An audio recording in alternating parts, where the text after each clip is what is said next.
Meus amigos do Futebol em Rede Entrevista, hoje um tema que está aí nas mídias, nas manchetes, é um tema triste, mas que tem que ser debatido. Eu, Fábio Cerotti, já fizemos programa a respeito disso, já ouvimos gente do futebol, mas a verdade é que nós da imprensa temos que perguntar sempre para quem entende, até para que a gente se balize um pouquinho melhor e fale menos besteira do que a gente já fala. É claro que opinião, falar sobre o assunto da máfia, das apostas, todo mundo pode falar, e realmente todo mundo tem opinião a respeito. Mas juridicamente é que a coisa deve ser resolvida no âmbito jurídico em si, ou até mesmo no âmbito desportivo. E por isso convidamos hoje, obrigado por ele nos atender, o doutor Felipe Orsolini Pinto de Souza, sobrenome italiano, né? Sobrenome português junto, quer dizer, é uma boa mistura desse Brasil que recebe todo mundo de braços abertos, né? Como receberam nossos avós, né, Cerotti? Doutor Verdade. Felipe está conosco, a gente agradece a sua participação. Olha, eu estava lendo aqui o currículo, né? O embasamento dele, o cabedal dele é um negócio invejável, notável, e até falei fora do ar, posso falar agora, né? Esse rostinho de menino, né? Um cara tão experiente e já com tanto gabarito na sua vida. Seródio, acho que essa vez a gente acertou. A gente vai ter pelo menos um cara para falar bem a respeito do assunto, né, Seródio? É verdade. Doutor Felipe, que vocês estão vendo na tela, ele é membro, ele é mestre em Direito Esportivo Internacional, aliás, estudou na Espanha, membro do Conselho da Comissão de Direito Esportivo da OAB de São Paulo, conselheiro do Instituto Brasileiro de Direito Esportivo, membro da Associação Internacional de Advogados de Futebol. Isso é para dar como a gente vai falar, colocar cereja no bolo. Quer dizer, o homem entende. Nós dois falamos sobre o assunto aqui, como o Quartarolo falou, opinião é que nem bunda, todo mundo tem. Mas quando a gente traz aqui pessoas que conhecem do assunto, isso ajuda bastante. É você, em casa, criar a sua opinião a respeito. O assunto é a Operação Penalidade Máxima. Quartarolo, se você quiser, por favor, faça a primeira pergunta para o doutor Felipe, que eu estou cheio de coisa para perguntar para o homem, Quartarolo, cheio. Mas vai ser bem resumido, porque com a qualidade que ele tem, daria para fazer 10 programas, né? Mas ele também tem que trabalhar. Como ele já percebeu, é um programa bem aberto, até alguns palavrões já só saíram aqui, mas que coisa. Dizem que a internet merece, ou permite. Doutor Felipe, é muito bom tê-lo aqui. Obrigado por nos atender mais uma vez. E o que o senhor podia falar de imediato dessa Operação Penalidade Máxima 2, e parece que vem mais uma série, a série 3 aí, e que está escandalizando muita gente no Brasil, dizem até que é o pior escândalo no futebol mundial. A gente conhece outros países aí que já aconteceram também, mas como é que o senhor vê tudo isso? E obrigado mais uma vez. Eu que agradeço o convite, é uma honra estar aqui com vocês, enfim, com figuras tão importantes, ilustres do esporte Obrigado. brasileiro, da comunicação. Eu fico muito feliz de estar aqui. Agradeço as gentis e exageradas palavras sobre que vocês com as quais vocês me apresentaram e fico realmente muito feliz, fico muito à vontade aqui de tratar do assunto e estar aqui com vocês nesse momento. Bom, eu acho que a primeira mensagem que eu posso deixar em relação a esse assunto, de fato, é uma posição de preocupação, ou é uma manifestação de preocupação. Vocês mencionaram que talvez seja, que alguns dizem que pode ser o maior escândalo que já ocorreu no nosso futebol, e eu até vou ampliar isso para o nosso esporte, né? É um risco às apostas esportivas, ou o que está acontecendo com relação às apostas esportivas. Acho que isso é um risco para o futebol, para o esporte. Então, é um momento muito desafiador, que exige muito cuidado, que vai exigir também uma postura firme, contundente, né, das autoridades, não somente das autoridades públicas, mas também das autoridades privadas. A gente lembrando sempre que o movimento esportivo ele está localizado, está posicionado dentro de associações no Brasil e fora do Brasil. Hoje nós temos algumas empresas também o advento da SAF, da Sociedade Anônima do Futebol, mas se a gente pensar nas entidades dirigentes, CBF, a FIFA, outras federações ao redor do mundo, são majoritariamente constituídas no formato associativo. Então, esse mundo privado do esporte, ele vai ter que se manifestar ao lado dos governos para que, efetivamente, a gente possa reagir a esse movimento ou esses escândalos de uma maneira que seja efetiva, o que não é fácil, porque esse fenômeno, e eu gostaria também de dizer isso nessa primeira fala, é um fenômeno global, um fenômeno internacional. Por exemplo, hoje as casas de apostas aqui que movimentam esse mercado de apostas no Brasil, elas não são sediadas aqui no nosso país. Ainda que a gente pense aqui no nosso em âmbito doméstico, em uma regulamentação, em coibir a má utilização, digamos assim, das apostas e o mal feito, a gente não pode só olhar para o nosso país. E claro que isso vai, muitas vezes, vai faltar jurisdição.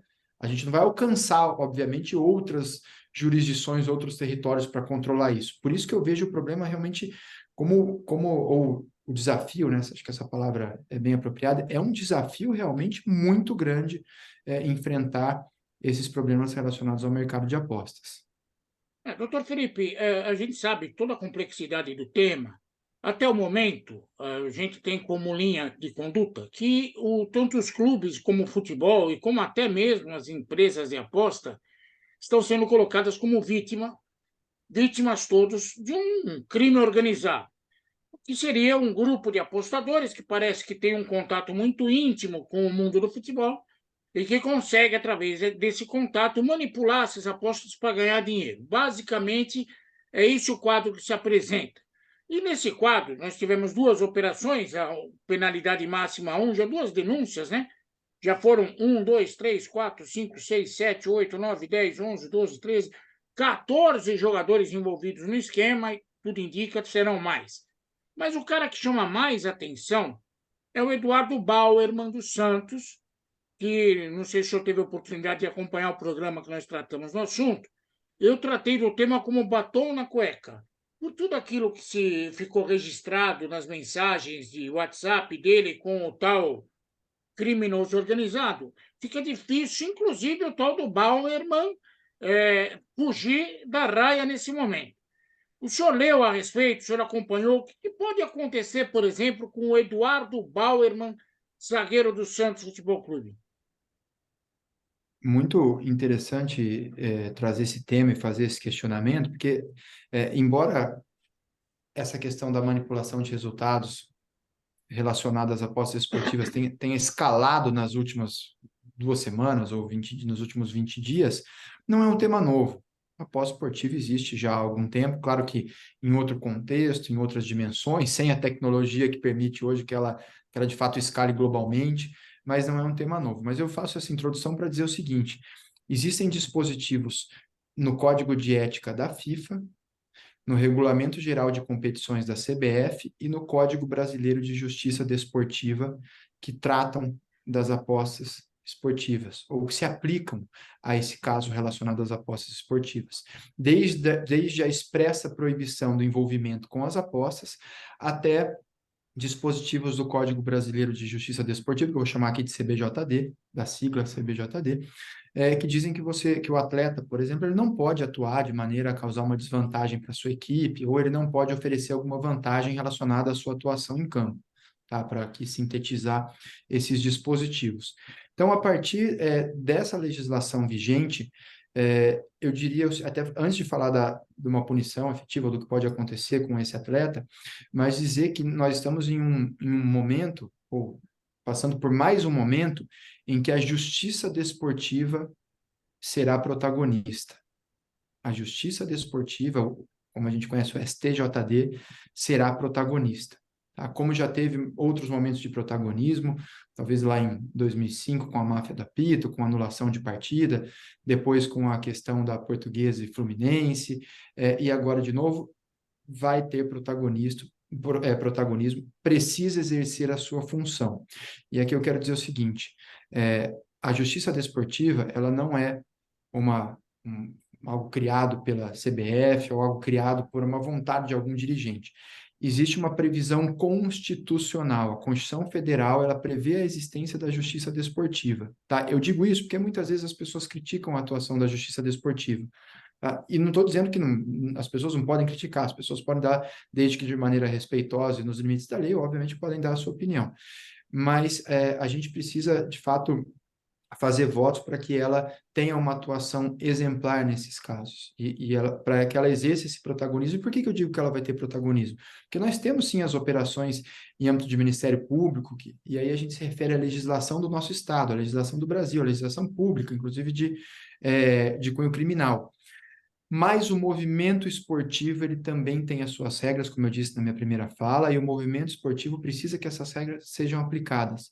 Então, nós temos sim dispositivos no Código Brasileiro de Justiça Desportiva, no CBJD, e essas regras são aplicadas pelo STJD, que multam um atleta, penalizam um atleta envolvido com multa, com suspensão e até com eliminação.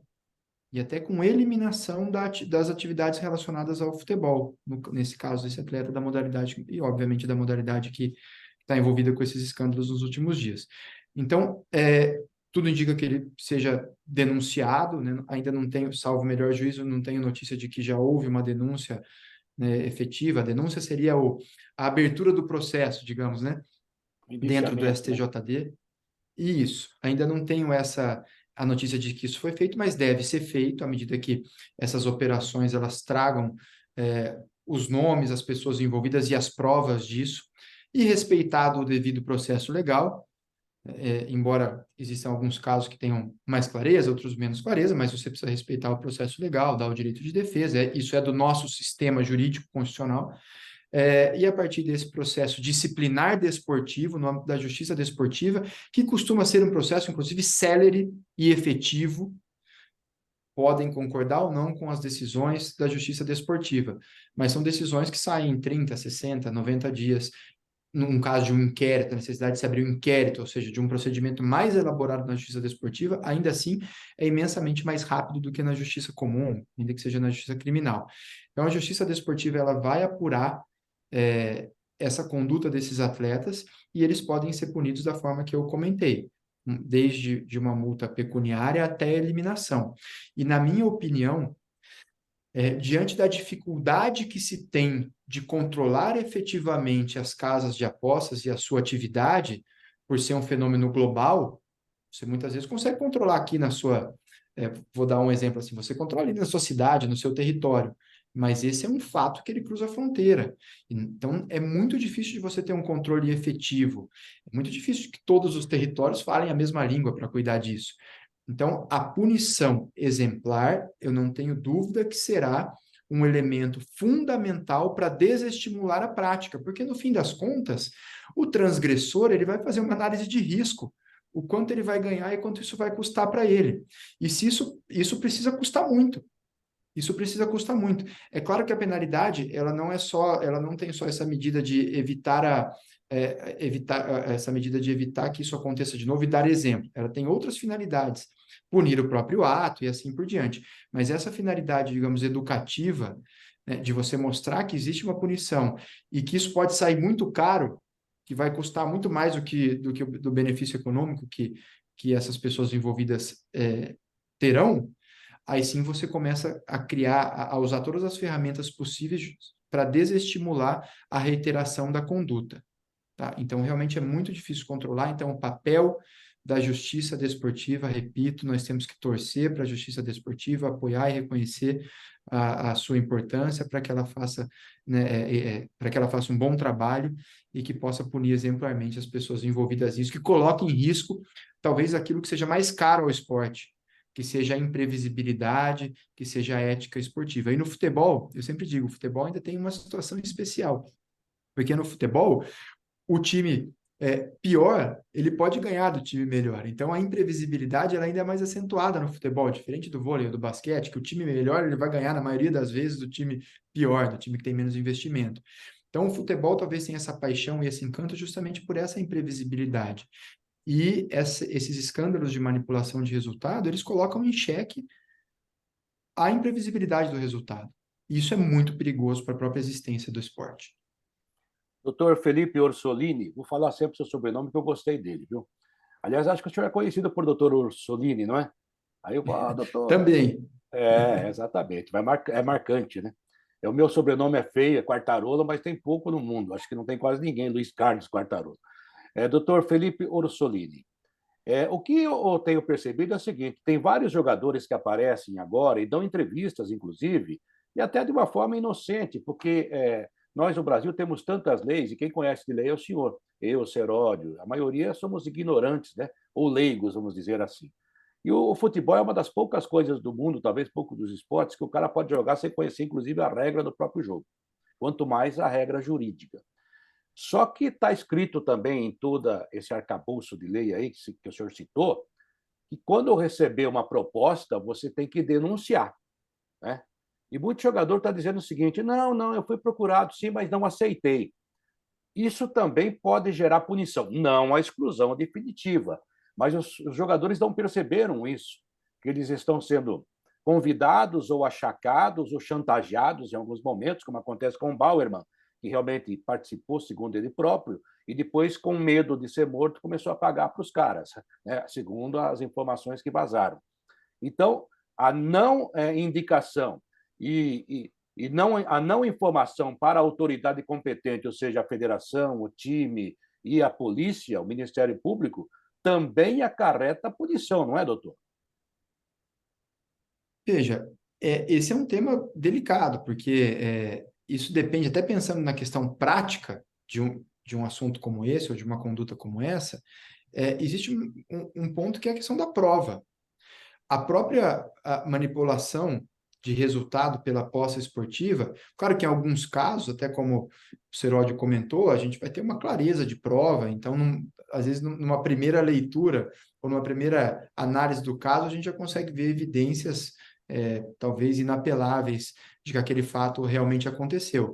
Mas a gente não pode esquecer que o mal feito, ele é executado de forma a ser escondido. Então, ninguém faz algo errado, ou pelo menos em regra, a pessoa não vai fazer algo errado, algo ilícito, e vai publicar um vídeo ou, ou fazer um post dizendo que fez algo errado. Então, as pessoas vão Tem uns tentar que fazer isso de conseguem, maneira... viu? Por isso que eu salvo exceções. Então, ou em regra. Mas, então, em regra, as pessoas não vão expor o ilícito, né? E vão tentar não deixar lastro do mal feito.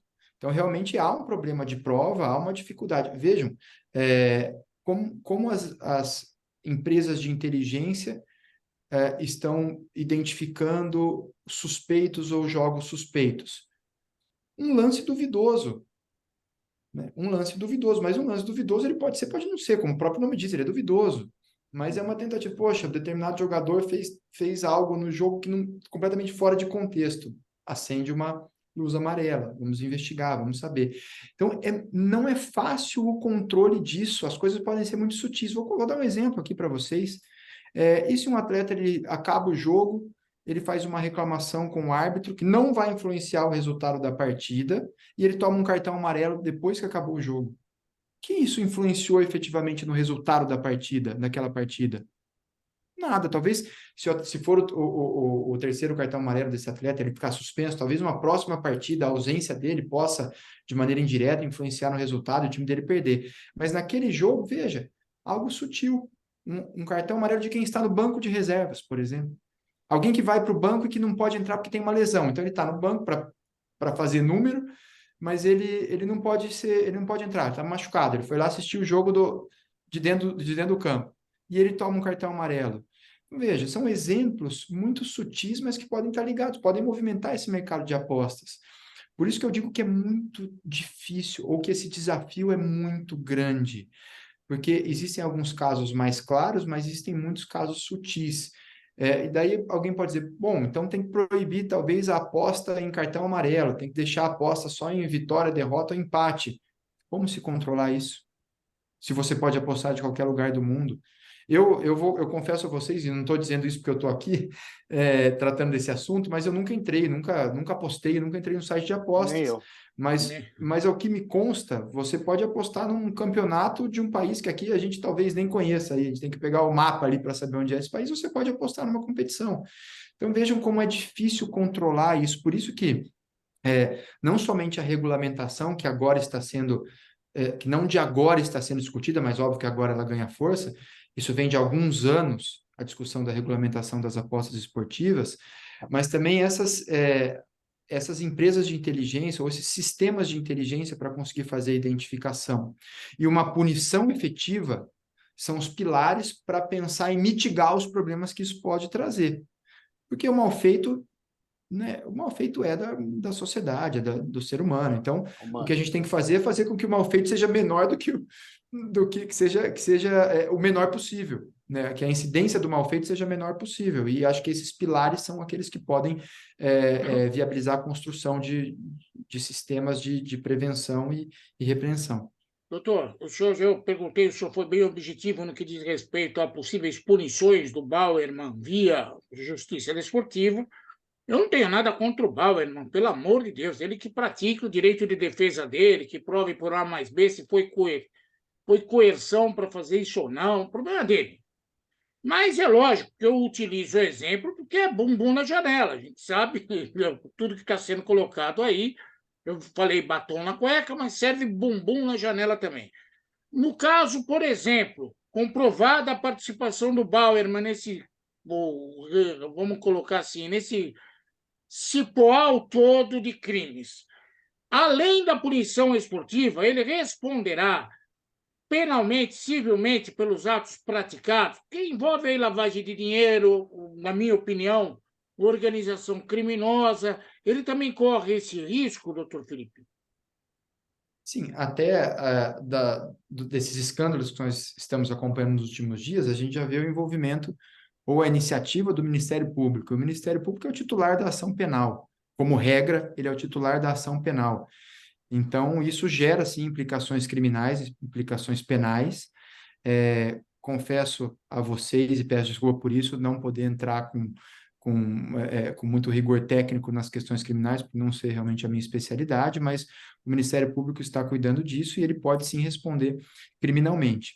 Evidentemente que o âmbito esportivo, ou tudo isso que acontece no âmbito da justiça desportiva, vai impactar no contrato de trabalho dele. Então, na relação trabalhista, ele também pode ser, obviamente, penalizado no contrato que ele tem com o clube, não só ele, como qualquer jogador que incorra nessas condutas. Inclusive, muitos dos contratos dos principais clubes do país já têm a menção, talvez nem todos a menção expressa a aposta esportiva, mas há condutas que contrariem a moral e a ética, e acredito que seja algo tranquilo de fazer o enquadramento das apostas esportivas nessas condutas. Então, existe esse problema trabalhista, e o problema na esfera civil, talvez num primeiro momento alguma indenização, mas num primeiro momento eu acho que a gente fica realmente com a esfera criminal, lá das ações do Ministério Público, com a esfera desportiva, com esse desdobramento no contrato de trabalho. Eu vejo essas as consequências mais diretas desse tipo de conduta. Doutor Felipe Orsolini, o Santos tem direito de rescindir o contrato do Bauerman? Ou se rescindir, por exemplo, hoje, enquanto a investigação continua, ele está treinando à parte, né? Ou seja, o contrato, de alguma forma, está sendo cumprido. Ele vai lá todo dia de manhã, não tem mais cartão hoje em dia, né? Mas bate o cartão, vai lá, treina e vai embora. Ou seja, está cumprindo a parte do contrato. Mas o Santos, por exemplo, diante de tantas denúncias, poderia suspender, rescindir o contrato dele, ou correria o risco de mais à frente ter que ressarci-lo? É um tema juridicamente complicado. Eu vou começar do mais simples, depois eu vou voltar aqui na questão mais controvertida. Quando há a comprovação, uma decisão da justiça desportiva ou uma decisão da justiça criminal reconhecendo ou declarando que houve a ilicitude, o ato legal, a manipulação de resultado, enfim, o envolvimento com as apostas esportivas, o empregador ele pode dispensar o atleta por justa causa digamos, com alguma tranquilidade. Mas enquanto não se tem essa decisão passada em julgado, transitada em julgado, né, embora seja um termo jurídico, acho que é bastante conhecido de todos, enquanto não tem lá o carimbo, vou me permitir usar essa expressão, né? Não tem o carimbo de culpado, né, vou usar essa expressão, obviamente que o clube, se ele dispensa o jogador pela prática de um ilícito, daqui a pouco esse ilícito não é comprovado, o clube pode ter problema. Então, o clube vai ter que realmente fazer uma análise caso a caso, mas diante deste fato, sim, o clube tem, na minha opinião, evidentemente, mas o clube tem, sim, a prerrogativa de invocar a justa causa para a rescisão do contrato. Eu tenho duas perguntinhas da minha parte para finalizar. A primeira pergunta diz respeito àqueles que a gente vai chamar de apostador ou aliciador. Hoje já são conhecidos, né, os nomes de pessoas que agiam nesse esquema. Eles são públicos, já foram colocados, inclusive, pela Operação Penalidade Máxima, o nome desses eventuais aliciadores. Olha que termo lindo, aliciador. Esses caras, eles respondem que civil... alicia a dor.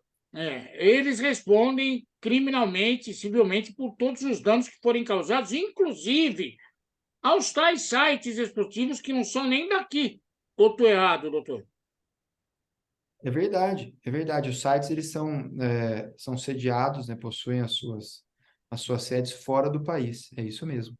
E só até um ponto interessante, nesse contexto das apostas esportivas, desse problema que eu disse aqui algumas vezes, se tratar de algo de caráter global, há aproximadamente um mês, a Premier League divulgou uma nota, a Premier League, o campeonato inglês, divulgou uma nota oficial, uma nota de imprensa, dizendo que os clubes, de maneira voluntária, né, ou seja, uma decisão que foi debatida, pelo menos pelo que está na nota de imprensa, que foi debatida entre os clubes, para que a partir da temporada 26, 27, se eu não estou enganado, não seja mais veiculado o nome de casas de apostas como patrocinador, o que a gente chama aqui de patrocinador master, né, na frente da camisa dos clubes da Premier League.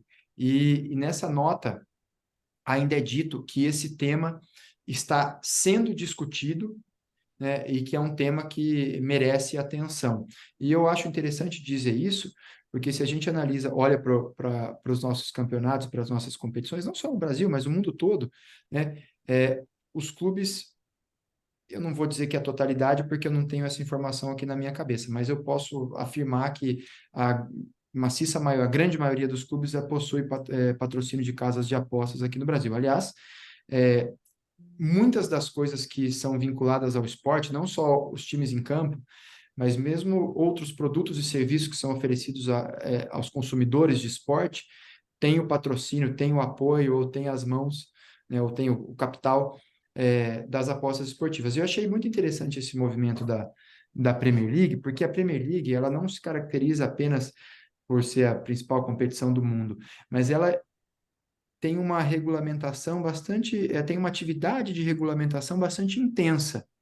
Basta dizer, né, e certamente vocês lembrarão do caso do Tevez e do Mascherano, quando eles se transferem para a Inglaterra, e existe aquela participação de terceiros, os direitos econômicos dos jogadores, eles tinham eu vou usar também outra expressão aqui, né, popular, um empresário tinha uma fatia ali do jogador, um percentual do preço do jogador, e antes mesmo da FIFA tomar alguma medida, adotar alguma medida, a própria Federação Inglesa o fez.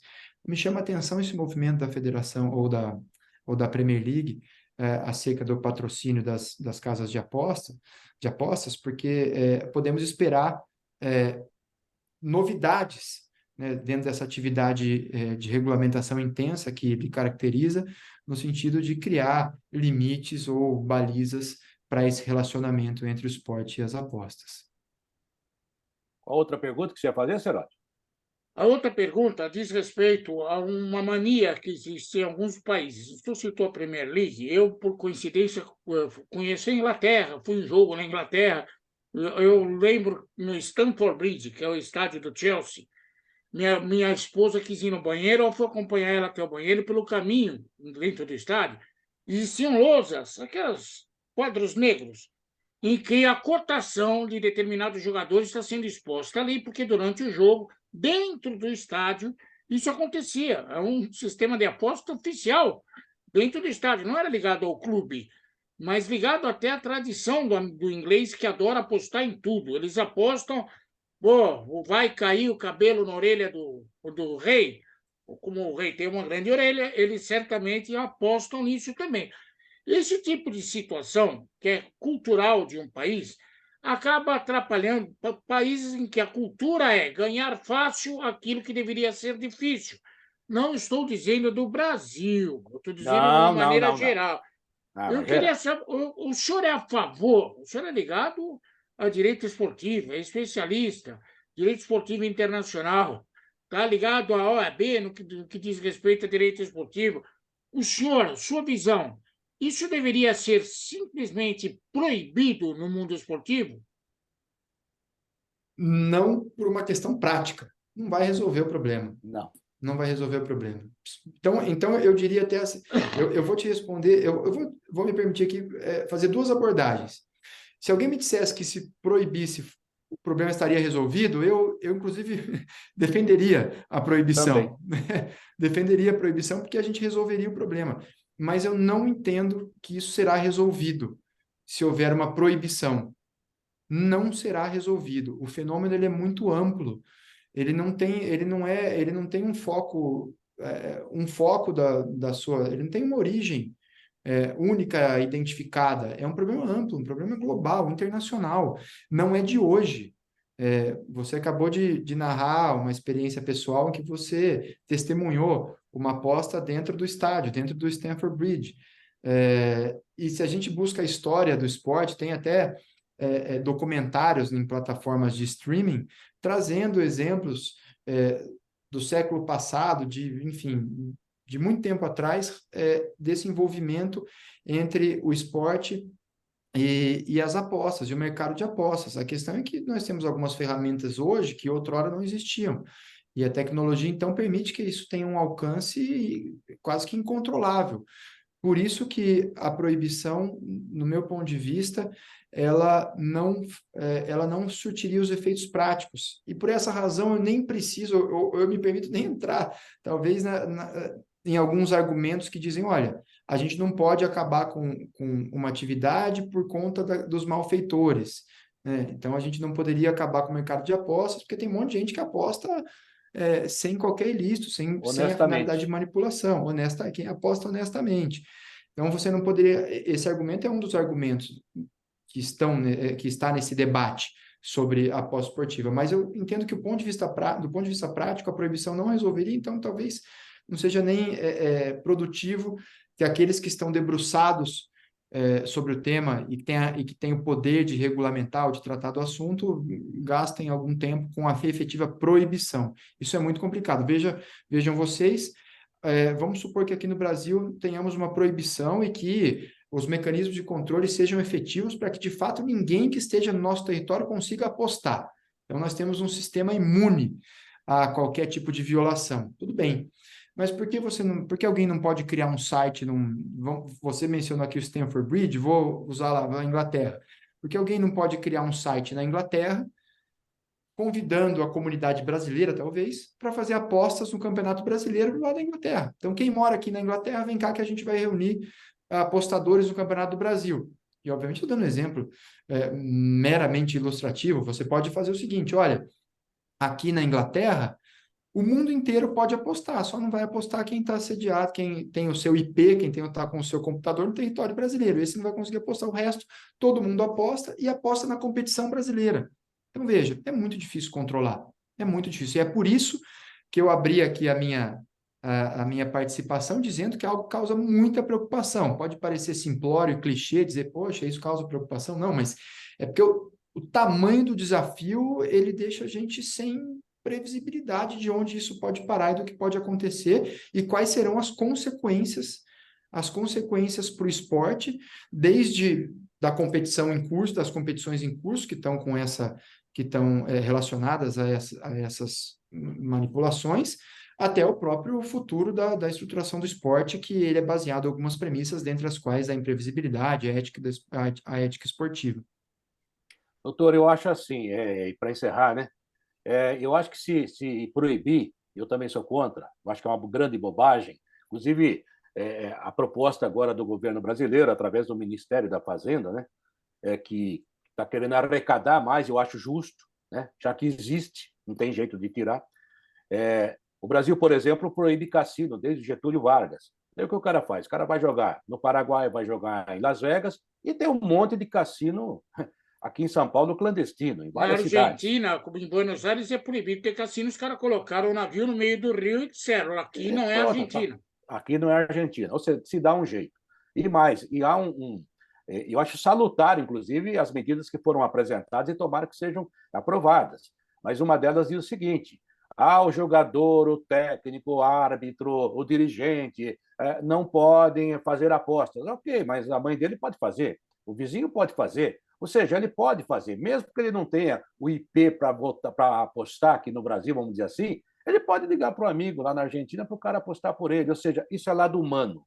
E o que as pessoas têm que entender, doutor, é que é um negócio grave, É uma coisa que tem que ser regulamentada, não vai embora, é a mesma coisa do VAR, ele veio para ficar. As casas de apostas têm que se integrar e tem que ser regulamentada no Brasil, tem que ter sede aqui, concordo. Não, aliás, acho que o cassino também tem que voltar no Brasil, que dá emprego, é outro lado também, né?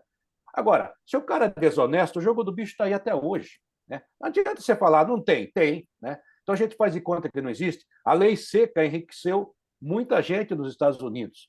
Depois que liberou, muita gente continuou se enriquecendo, mas pelo menos pagou imposto. E os gangsters foram presos, pelo menos a grande maioria. Então, é uma eterna briga, doutor, do bem contra o mal. E se a gente lê a história do mundo, a gente vai ver isso. Estou lendo aqui a história de Roma antes e depois de Cristo, né? Até o século 3 depois de Cristo. As negociatas são iguais à de hoje. Incrível, né?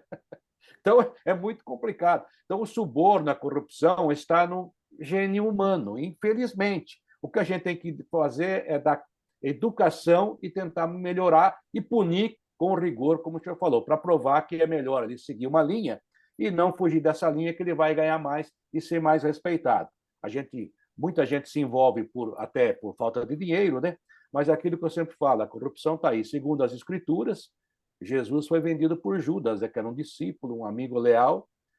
A única vantagem do Judas, viu, doutor, é que ele vendeu uma mercadoria boa, né? Mas teve a decência de se matar, pelo menos. E dito isso, não sei se o senhor quer acrescentar alguma coisa, fui até uma peroração, isso não é pergunta, mas é para passar para os mais jovens, eu que tenho 65 anos, que não fique maluco. A nossa briga do bem contra o mal continua e a gente vai se adaptando.